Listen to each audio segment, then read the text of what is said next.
Bismillahirrahmanirrahim. Assalamualaikum warahmatullahi wabarakatuh. Alhamdulillahil mubdi'il mu'in, al-fa'alu lima yurid, alladhi khalaqal khalqa faminhum syaqiyyun wa sa'id.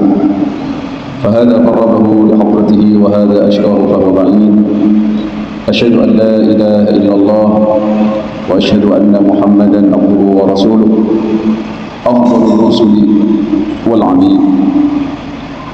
اللهم صل وسلم وبارك وكرم على حبيبنا وشفيعنا وقرة أعيننا محمد وعلى آله وصحبه وسلم تسليما كثيرا. أما بعد، نود التعلم والتعليم والإفادة والاستفادة والنفع والانتفاع بالله تعالى. رب اشرح لي صدري ويسر لي امري واحلل عقدة من لساني يفقهوا قولي. اللهم انا نسالك رضاك والجنه ونعوذ بك من سخطك والنار. اللهم انا نسالك الهدى والتقى والعفاف والغنى. امين يا رب العالمين. Ikhwatal iman yang sekalian, alhamdulillah, mari kita senantiasa bersyukur kepada Allah Subhanahu wa taala atas segala nikmat yang telah Allah berikan, terkhusus nikmat iman, nikmat Islam, nikmat kesehatan, dan nikmat umur panjang, sehingga pada malam hari ini kembali kita diberikan oleh Allah kemudahan untuk bisa istiqamah melaksanakan sholat maghrib berjamaah dan melanjutkan dengan tadabbur ayat-ayat firman-firman Allah Subhanahu wa taala, di mana sampainya kita pada ayat ke-9 yang insyaallah kita akan lanjutkan pada ayat ke-10, 11 dan 12 dari surah Yunus. Beberapa ayat ini akan memberikan kita gambaran bagaimana orang-orang beriman itu seharusnya, dan bagaimana keimanan itu akan selalu membawa manusia ke dalam kesuksesan di dunia, khususnya di akhirat. Begitu juga ikhwatal iman jemaah sekalian, dari ayat-ayat ini kita akan belajar bagaimana kebiasaan-kebiasaan orang-orang ahli surga nantinya di surga, sehingga harapannya adalah ketika kita masih di dunia, kita belajar membiasakan diri agar kelak kita mendapatkan cita-cita kita, impian dan doa yang kita panjatkan dikabul, yaitu masuk dalam ridhonya Allah, dalam surganya Allah Subhanahu wa ta'ala. Mari kita baca terlebih dahulu ayat ke-9, 10, 11 dan 12 jikalau waktunya memungkinkan. Surah Yunus. A'udzu billahi minasy syaithanir rajim.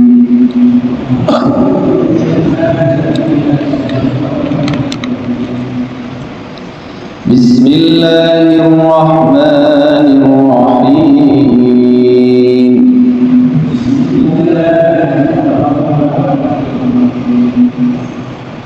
Innal ladzina amanu wa 'amilus shalihati yahdihim rabbuhum biimanihim. Innal ladzina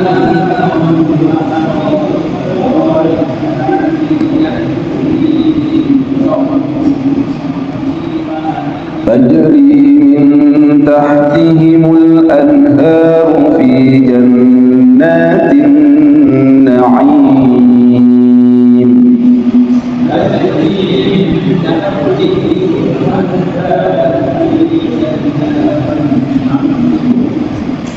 Da'wahum fiha subhanaka Allahumma wa tahiyyatuhum fiha salam.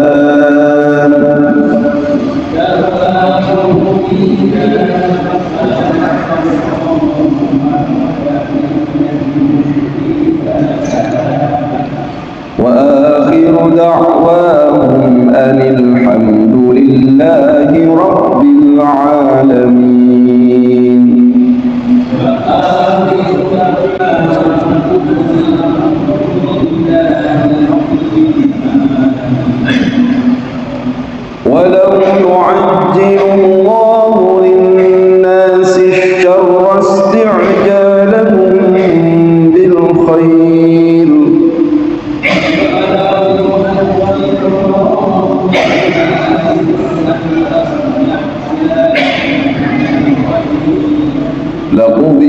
إليهم أجلهم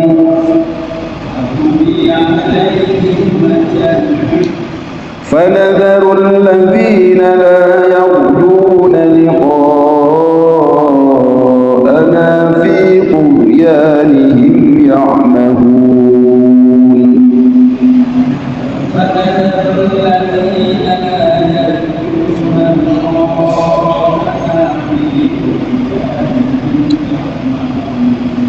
وإذا مس الإنسان الضر دعانا لجنبه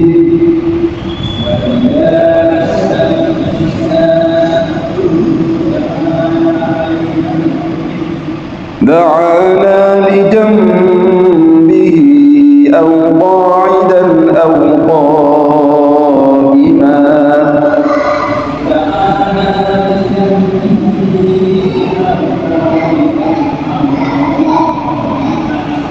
فلما كشفنا عنه ضره مر كأن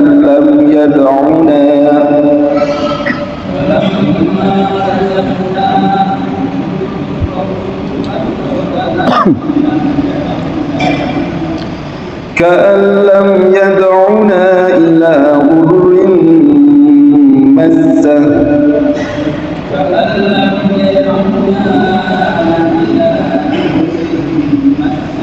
كذلك زين للمسرفين ما كانوا يعملون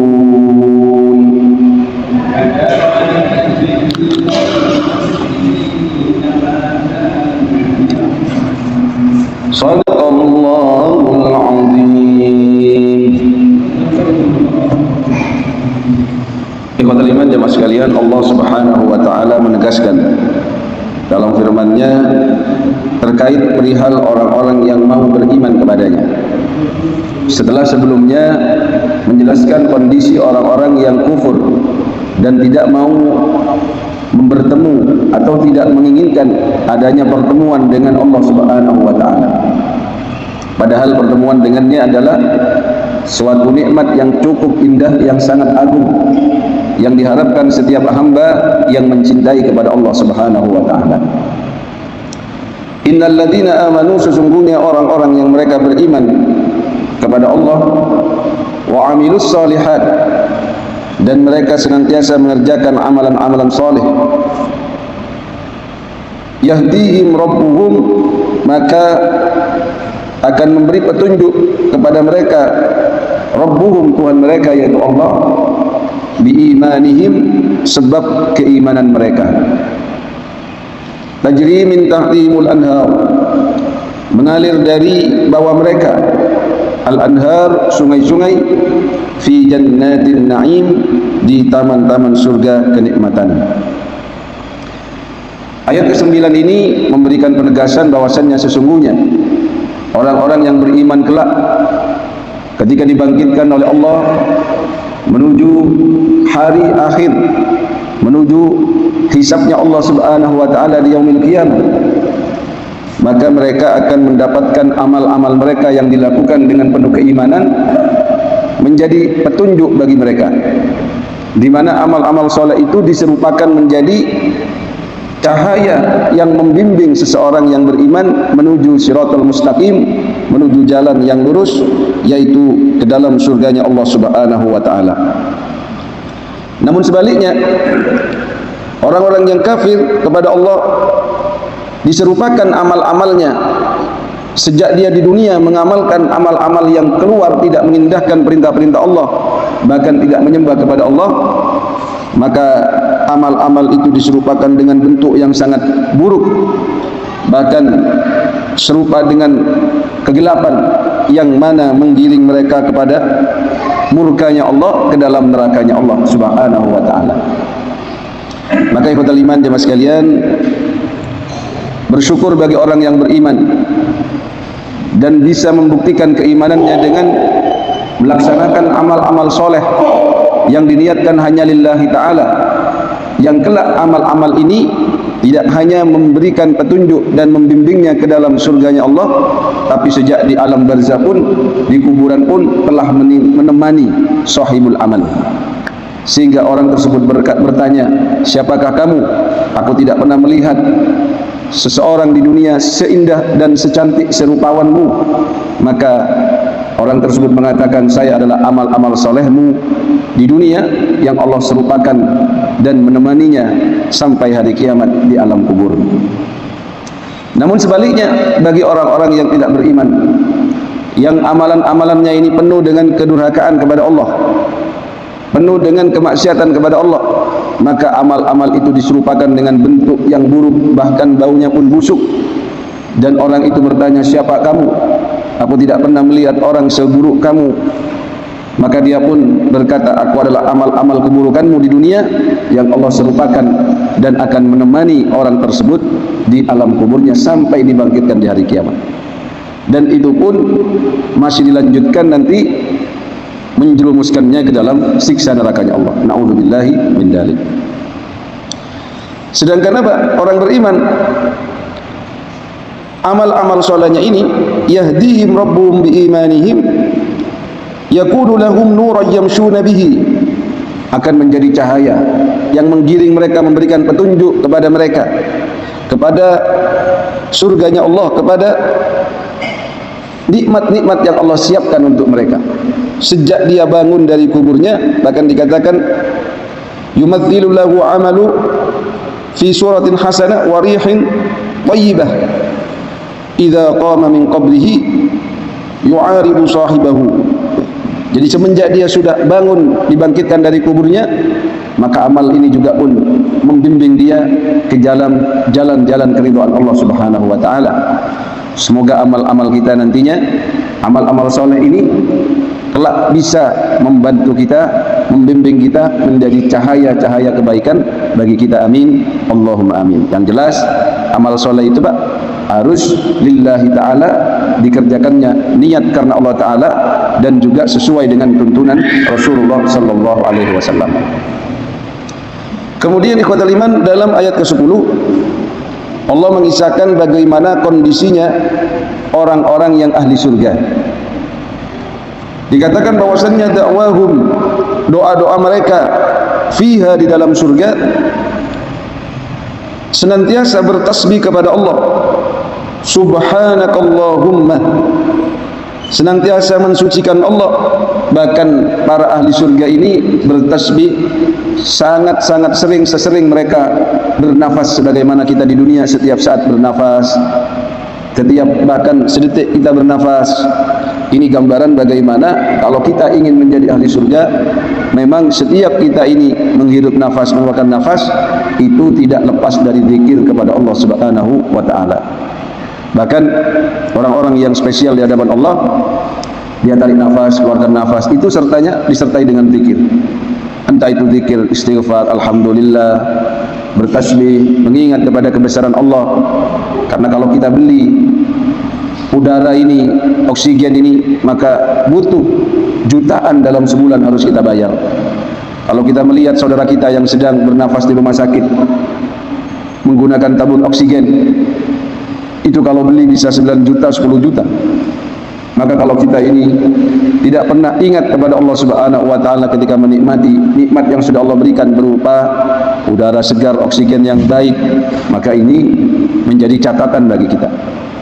Maka bagi kita ikhwatal iman yang ingin menjadi ahli surga, maka usahakan amalan-amalan, kebiasaan-kebiasaannya itu tidak jauh-jauh dari ahli surga. Salah satunya adalah orang-orang ahli surga itu adalah senantiasa mensucikan Allah, subhanakallahumma. Bahkan dikatakan ketika mereka ini menginginkan sesuatu di surga, misalkan melihat burung yang terbang, dia ingin makan, maka dia mengucapkan subhanakallahumma, maka burung itu pun disiapkan sebagai hidangan terbaik untuknya. Bahkan ketika dia pun menginginkan sesuatu, mereka berkata subhanakallahumma, maka berkata di sini dalam tafsir Ibnu Katsir disebutkan, fayaqumu ala ahadihim asyratu alafin khadim, langsung datang 10.000 pelayan, ma'a kulli khadimin sahfatun min dhahab. Setiap pelayan itu membawa nampan yang terbuat dari emas, fiha ta'amun laisa fil ukhra, yang mana setiap nampan ini berbeda-beda menunya, Pak. Kalau kita makan di warung sederhana, disuguhi menu segitu banyaknya sudah bingung ya. Bisa bingung milihnya plus bingung bayarnya gitu. Karena namanya tidak sesuai dengan nominalnya gitu. Namanya rumah makan sederhana tapi bayarnya tidak sederhana gitu. Itu sudah membuat kita terkagum-kagum. Oh, banyak banget ini menunya ini. Kalau dalam surga, ketika kita ingin makan, mengucapkan subhanakallahumma, ini pelayan 10.000 bawa nampan-nampannya pun terbuat dari emas. Setiap isi nampannya ini berbeda-beda. Itulah surga yang dikatakan oleh Allah dalam hadis qudsinya, a'tadtu li ibadiyas sholihin, aku siapkan bagi hamba-hambaku yang soleh kenikmatan di surga itu ma la ainun ra'at wa la udhunun sami'at wa la khatara bi qalbi bashar. Kenikmatan yang tidak pernah dilihat oleh manusia di dunia, kenikmatan yang tidak pernah terdengar adanya di dunia oleh manusia, dan tidak pernah terfikir oleh manusia kenikmatan itu sejak di dunia. Maka itu nikmatnya akhirat. Ikhwatul iman jemaah sekalian, kemudian di antara kebiasaan orang ahli surga itu adalah saling mengucapkan salam di antara mereka. Wa tahiyyatuhum fiha salam. Dan salam penghormatan di antara mereka fiha, di dalamnya, yaitu dalam surga, salamun, yaitu salam kesejahteraan. Di mana kalau kita bertemu dengan saudara-saudara kita, usahakan jangan hanya menyapa, menyebut namanya atau menguluk hai atau oi begitu. Tetapi yang bagus adalah assalamualaikum. Kalau lebih bagus lagi assalamualaikum warahmatullahi. Lebih bagus lagi lengkap assalamualaikum warahmatullahi wabarakatuh. Yaitu tahiyyatuhum yauma yalqaunahu salam. Ketika saling bertemu, uluk salam. Bahkan dikatakan dalam ayat lain, la yasma'una fiha lagwa wala ta'thima.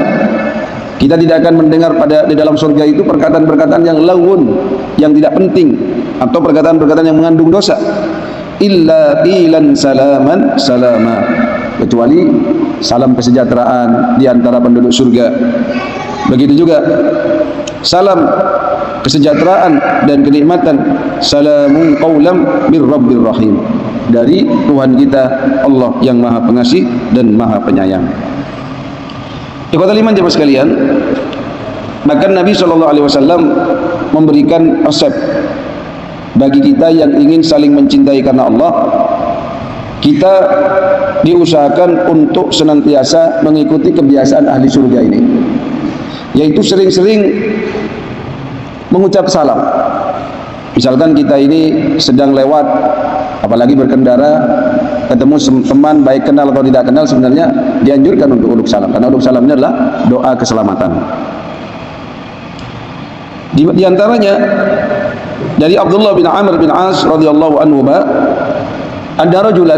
ada seseorang laki-laki sa'ala Rasulullah sallallahu alaihi wasallam, bertanya kepada Nabi.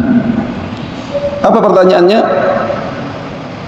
Ayyul islami khair, Islam seorang seperti apa yang terbaik itu Nabi? Maka kata Nabi dalam sabdanya, tut'imut ta'am, kamu sering-sering bersedekah makanan, memberi makan kepada orang yang membutuhkan khususnya. Kemudian wa taqra'us salam, dan kamu juga senantiasa mengucap salam ala man arafta, kepada orang yang kau kenal dengannya, wa man lam ta'rif, dan juga kepada orang yang kau tidak kenal. Nah, ini Pak, muttafaqun alaih. Ini pentingnya umat Islam itu punya ciri khas. Kalau ciri khas kita ini tidak menunjukkan keislaman, yang mau uluk salam itu takut, jangan-jangan bukan orang Islam itu. Tapi kalau panjenengan ini punya aksesoris, sebagaimana aksesoris keislaman yang dicontohkan oleh Nabi, para sahabat, entah itu dari pakaiannya, entah itu dari ciri-cirinya, oh ini pakai celak ini, oh ini kalau laki jenggoten, oh ini Islam insyaallah. Nah, mudah kita mengenali itu, Pak. Bukan hanya dari batuknya saja dikenali itu, bisa jadi dari pakaiannya, bisa jadi dari tutur katanya. Maka kita mudah untuk mengenali saudara kita walaupun tidak kenal, ketemu assalamualaikum. Nah, ini kebiasaan-kebiasaan yang harus kita ikuti. Ikhwatul iman jemaah sekalian, wa tahiyyatuhum fiha salam. Kemudian wa akhiru da'wahum, dan akhir penutup doa-doa mereka anil hamdulillahi rabbil alamin, senantiasa memuji kepada Allah dengan pujian yang tiada henti-henti. Setelah makan, setelah minum, apalagi setelah menikmati nikmat yang telah Allah berikan, mereka pun berkata anil hamdulillahi rabbil alamin. Dari sini kita juga belajar, oh berarti kalau saya ingin menjadi ahli surga, bagaimana membiasakan diri sejak di dunia, ketika kita makan, ketika kita minum, selain diawali dengan membaca doa dan diakhiri dengan membaca hamdalah. Bahkan dari ayat ini menjadi petunjuk bagi kita, jikalau kita setelah berdoa kita menutupnya dengan alhamdulillahirabbil alamin. Ya, bisa jadi kalau para kiai atau ustaz-ustaz kita itu setelah berdoa kemudian usiril Fatihah ditutup dengan Al-Fatihah, kan isikan apa? Alhamdulillahirabbil alamin arrahmanirrahim maliki yaumiddin. Bisa jadi pemahamannya ke sana. Tapi secara petunjuk ya, bahwasanya ketika kita ini menutup doa kita, wa akhiru da'wahum, dan akhir penutup dari doa-doa mereka adalah anil hamdulillahi rabbil alamin. Biasanya ditutup dengan wa akhiru da'wahum atau wa akhiru da'wana alhamdulillahi rabbil alamin. Begitu. Kalau ingin meniru yang letterlek seperti itu. Ikhwatul iman jemaah sekalian, kalau doa sesuatu yang terbaik, ketika seorang berdoa kepada Allah itu kan dalam kondisi merendahkan dirinya kepada Allah, kemudian kalau bahasa Jawa itu DP, kita tutup pekerjaan perilaku terbaik kita dengan alhamdulillahirabbil alamin. Alangkah baiknya juga ketika kita melaksanakan kehidupan sehari-hari kita, baik itu dalam kondisi makan atau minum, atau katalah kita misalkan habis buang air besar, buang air kecil, ya, biasanya kan kita ada doanya. Salah satunya memuji kepada Allah. Alhamdulillahilladzi adhaba annil qadar wal adha wa afani. Ya Allah, terima kasih ya Allah yang telah menghilangkan kotoran penyakit, yang jikalau engkau tidak hilangkan kotoran ini, maka aku akan tersakiti dengan adanya. Apalagi ikhwatul iman, setelah kita makan kita pun mengucapkan alhamdulillah, ya. Di antaranya apa? Allah itu ridho kepada hambanya jikalau dia ini makan, kemudian dia ini menyebut namanya, mengingat kepadanya, bahkan dia ini mengagungkan kepada Allah Subhanahu wa taala. Saking senangnya Allah, Pak, kalau kita makan ini lalu kita mengingat, memuji kepadanya, diampuni dosa-dosa kita. Nah kan kita kan mesti makan. Jadi membiasakan diri sebagaimana ahli surga itu memang perlu dibiasakan sejak di dunia. Sampai dikatakan dari Mu'adz bin Anas radhiyallahu anhu qala Rasulullah sallallahu alaihi wasallam, bersabda Nabi sallallahu alaihi wasallam, man akala ta'aman, barang siapa orang yang makan suatu makanan, faqala, kemudian setelahnya dia pun berkata, berdoa kepada Allah, memuji kepada Allah, alhamdulillahilladzi at'amani hadha at-ta'am wa razaqanihi min ghairi haulin minni wala quwwah. Terima kasih ya Allah yang sudah memberiku makan dengan makanan ini dan memberikan aku rizki tanpa aku bersusah payah. Jadi kita makan nasi itu, Pak, kalau dipikir dari proses penanamannya itu soro, Pak. Tapi kita tinggal makan. Kita minum air, kalau kita ambil prosesnya dari sejak nyedot air sampai dia ini apa nyampe ke seperti ini, gelas seperti ini, itu prosesnya panjang. Kalau kita bersyukur itu ingat bahwasannya air itu yang ciptakan Allah, padi itu yang numbuhkan Allah, maka ikhwatul iman, kata Nabi, ghufira lahu ma taqaddama min dambih, maka akan diampuni dosa-dosanya. Rawahu Abu Dawud wa Tirmidzi. Ya. Ikhwatul iman jemaah sekalian, ini contoh ya. Atau misalkan kita menggunakan baju ya, lalu kita berdoa dengan doa yang diajarkan Nabi, yang menunjukkan apa? Rasa syukur kita kepada Allah telah diberikan baju ini. Oh, itu juga luar biasa. Makanya dalam riwayat lain itu dikatakan, wa man labisa thawban faqala, barang siapa orang yang pakai baju kemudian dia ini berkata, berdoa kepada Allah setelah pakai itu, alhamdulillahilladzi kasani hadza Ya Allah, terima kasih telah memberikan aku pakaian ini. Wa razaqanihi min ghairi haulin minni wala quwwah, dan memberikan aku rizki berupa pakaian ini tanpa aku bersusah payah. Maka Allah akan mengampuni dosa-dosanya. Ghufira lahu ma taqaddama min dhanbihi wa ma ta'akhkhar. Apa yang telah dia lakukan, bahkan yang terakhir kali dia lakukan atau yang akan datang. Ini petunjuk kalau Allah ini menyukai hamba-hambanya yang mengingat kepadanya. Dan cara mengingat kepada Allah itu adalah dengan cara banyak berdoa, gitu Pak. Jangan seperti modelnya ayat orang yang dijelaskan pada ayat ke-11 dan 12. Nah, ini modelnya kayak apa? Kalau lagi butuh itu ingat sama Allah, Pak. Kalau lagi diuji oleh Allah, oh dia DP. Kalau mau ujian CPNS saja, tahajudnya rajin. Atau ada proyek dalam kerjaannya, oh Masya Allah sedekahnya rajin. Habis itu lupa kepada Allah. Nah, ini yang repot itu. Sampai dikatakan di sini, walau yu'ajjilullahu lin-nasi syarra, dan kalaupun Allah menyegerakan bagi manusia keburukan, isti'jalahum, sebagaimana permintaan penyegeraan mereka, bil khairi, terhadap kebaikan, laqudiya, maka sungguh akan diputuskan, ilaihim, kepada mereka, ajaluhum, batas umur atau kematian mereka. Jadi ini ayat sebenarnya ada yang berpendapat khusus bagi orang-orang musyrik Mekah yang dulu menantang kepada Nabi untuk diturunkan azab karena mereka tidak percaya atas dakwahnya Nabi, ya. Tapi untungnya Allah ini tidak menyegerakan kepada mereka azab yang mereka minta, apalagi ada Nabi, karena memang Allah tidak mau mengazab seseorang kaum atau satu umat di mana wa anta fihim, Nabi berada di dalam mereka. Itu luar biasa kasih sayangnya Allah. Fanadharul ladzina la yarjuna liqa'ana, lalu kami biarkan orang-orang yang tidak mereka mengharapkan bertemu dengan kami, fi tughyanihim ya'mahun, berada dalam kesesatan mereka, terombang-ambing dalam kebingungan. Jadi orang, Pak, kalau tidak punya pegangan iman itu biasanya identik dengan kebingungan. Cari kenikmatan sulit, walaupun dia ini bergelimang harta namun senantiasa was-was hidupnya, dan seterusnya. Namun bagi mereka yang beriman kepada Allah, mereka akan merasakan kebahagiaan. Bahkan isi dompetnya itu tidak mempengaruhi kebahagiaannya itu. Tidak mempengaruhi rasa khusyuknya itu dalam sholatnya. Itu tingkat yang sangat luar biasa bagi orang yang beriman. Kalau kita lihat para sahabat, ada yang kaya, ada yang miskin. Nabi pun sebenarnya orang yang sangat kaya, namun dia memilih jalan kesederhanaan dalam kehidupan, dan mereka merasakan kebahagiaan yang luar biasa.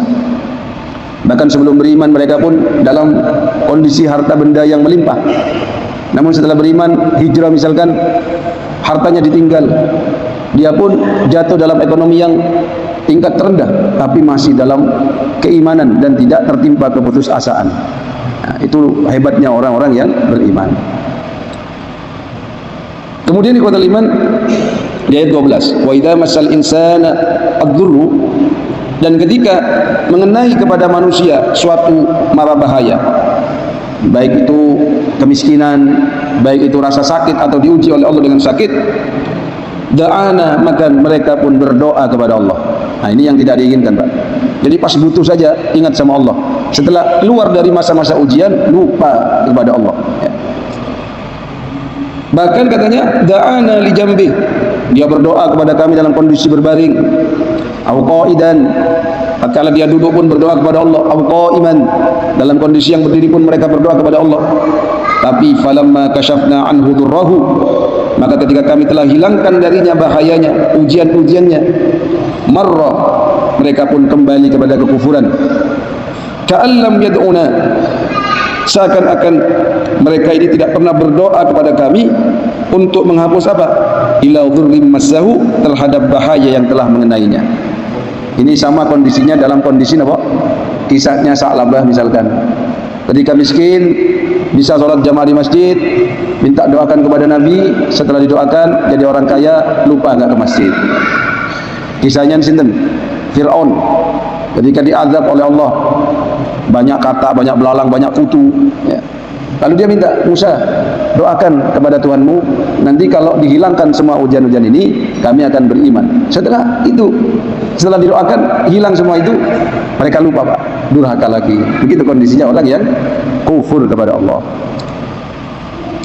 Kadzalika zuyyina lil musyrifin, demikianlah dihiasi terhadap orang-orang yang melampaui batas, makanu ya'malun, apa-apa yang mereka telah kerjakan. Maka itu gambaran orang yang ahli surga dengan orang yang dia ini ingat kepada Allah ketika di masa-masa sulitnya, namun lupa ketika dia keluar dari masa-masa ujiannya. Saya kira itu yang bisa kita sampaikan, dan saya ajak semuanya, termasuk yang menyampaikan, untuk bisa membiasakan diri dengan amalan-amalan ahli surga. Semoga kita dengan membiasakan diri itu kelak juga menjadi ahli surga yang sesungguhnya. Amin, Allahumma amin. Sudah masuk Isan? Monggo kalau ada yang ingin ditanyakan atau menambahkan dari para jamaah, dipersilakan.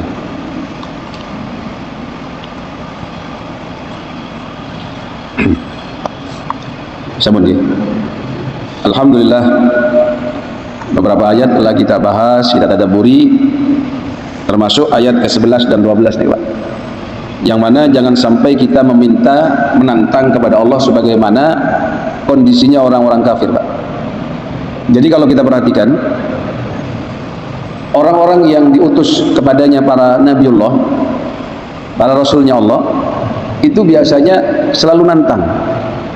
Entah itu kaum Nabi Lut, Fatina, pokoknya suruh, udah datangkan saja azabnya. Termasuk kaumnya Nabi Nuh, sudah datangkan saja azabnya sebagaimana kamu janjikan kepada kami. Akhirnya ketika sudah mentok, Allah datangkan azabnya dan mereka pun tersiksa dengan sepedih-pedihnya sejak di dunia. Nah, kita beruntung menjadi umat Muhammad itu. Walaupun ayat 11 itu ada yang mengatakan konteksnya adalah dalam kondisi orang-orang musyrik yang juga menantang kepada Nabi. Tapi Rahman Rahimnya Allah tidak mau menurunkan azab itu selama ada Nabi kita Muhammad SAW di antara mereka.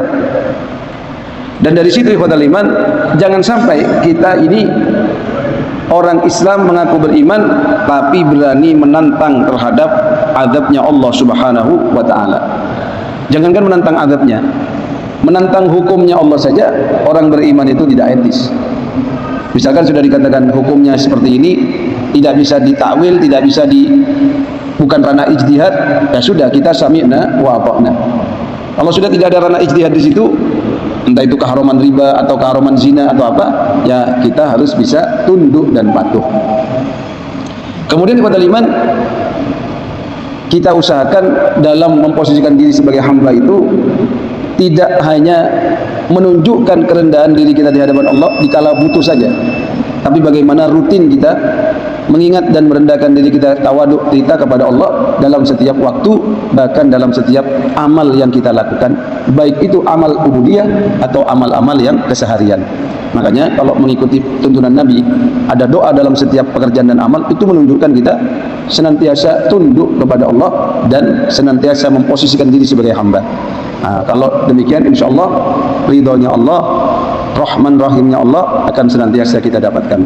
Semoga kita diberikan oleh Allah petunjuk dan senantiasa dibaringi dengan hidayah, termasuk amal-amal soleh kita kelak menjadi petunjuk dan penuntun kita kepada ridhonya Allah Subhanahu wa ta'ala.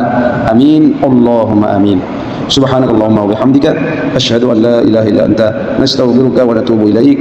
Mohon maaf atas kekurangan, semoga bermanfaat yang menyampaikan. Assalamualaikum warahmatullahi wabarakatuh.